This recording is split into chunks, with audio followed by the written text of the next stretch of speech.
that the government has no right in offering incentives to companies. I will tell you, had we not been aggressive in putting an incentive package on the table, we in Michigan would not have been successful in attracting companies like LG Chem, 42 here in Muskegon, Johnson Controls, and some of the other battery plants that are now popping up across the state of Michigan. It was because of our aggressive benefit package that we were able to secure some federal dollars, and in the process we will be creating thousands and tens of thousands of jobs.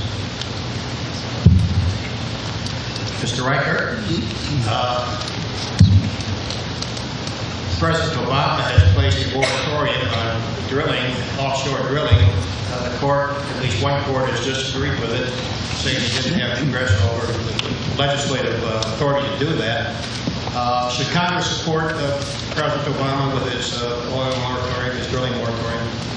Well, I personally believe that the moratorium on drilling in the Gulf is very appropriate. We have. Let's cut the applause so we can finish our remarks. I appreciate that very much. But the issue with oil in this country, particularly with the drilling in the Gulf at depths, is the technology clearly is not here. The regulation, which many of my opponents at this table oppose, is not here to effectively regulate the oil industry. I also believe we need to be finding ways to get renewable energies, more advanced forms of energy. We have within our own state, we have one of the largest supplies of natural gas on the planet, and yet the oil industry pretty much controls production of energy. The oil and coal industries. We need to be looking at the natural gas. And so we all need to know that the lights are really obnoxious in our eyes. This gentleman knows the numbers, which is good. It's really difficult to concentrate on the lights that are bright in our faces. But I'm opposed to drilling, also opposed to slant drilling into Lake Michigan, under Lake Michigan, and drilling in Lake Michigan. I believe we need to find alternatives.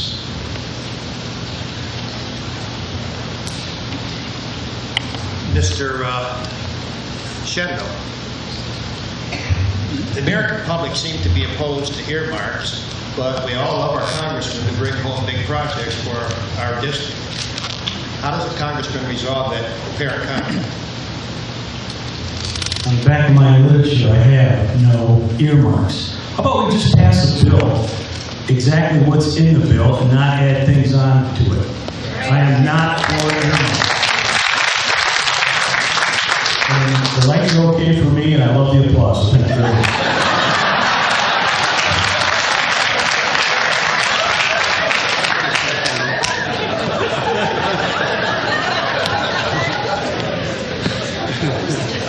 Mr. Reamer's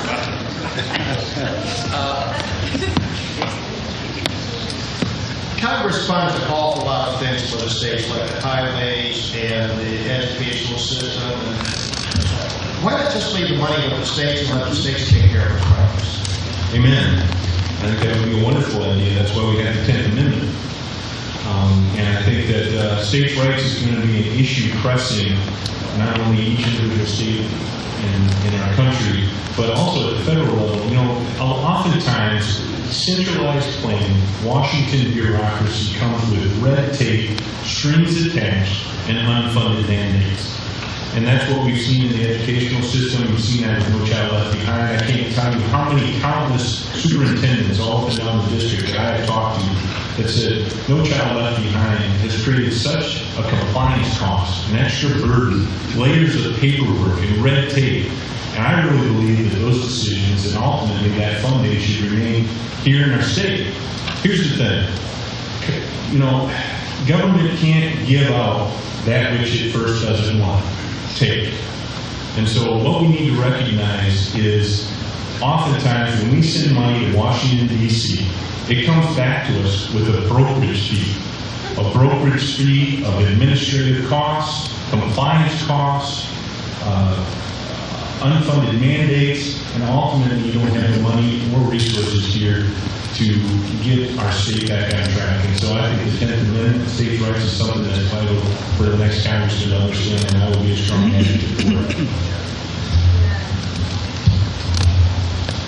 Mr. Cooper. Yes, sir.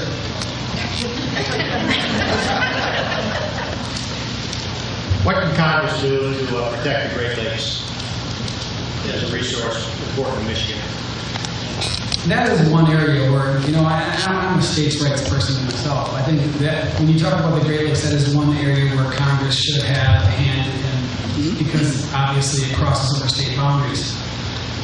I believe in strong environmental laws. I believe in protecting our Great Lakes. I think most people in this room would agree that Lake Michigan is one of our greatest assets, if not our greatest asset.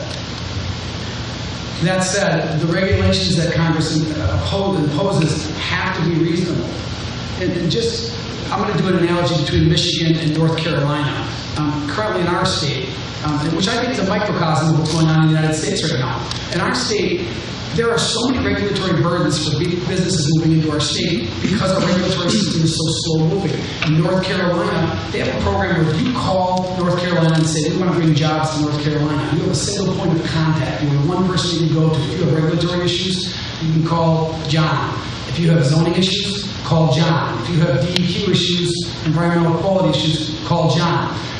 That's not a secret. North Carolina puts that on their website. And the reason why I bring up the state's issue is because our federal government has the same issues. They make the burden so high, they don't have a system in place where they're required to issue a permit unless they can show you a reason why they shouldn't issue a permit. And I think that slows down commerce and it slows down growth in our economy. And the same system that applies locally also applies nationally.